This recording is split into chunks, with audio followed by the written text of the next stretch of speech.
ഇവിടെ 2 പേര് കിടപ്പുണ്ട്. അവർക്ക് നമ്മൾ ഭക്ഷണപ്പൊതികൾ കൊടുക്കാനായിട്ട് വരികയാണ്. വണ്ടികളുടെ തിരക്ക് കാരണം ഇങ്ങനെ നോക്കി നിന്നുകൊണ്ടിരിക്കുകയാണ്.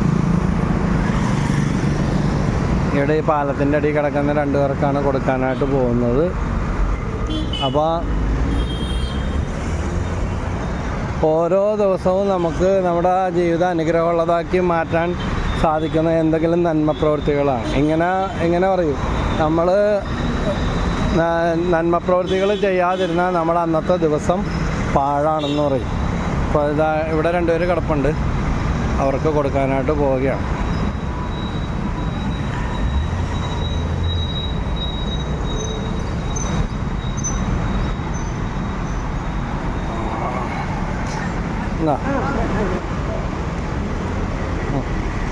അവർക്ക് 2 പേർക്കും കൊടുത്തു കേട്ടോ.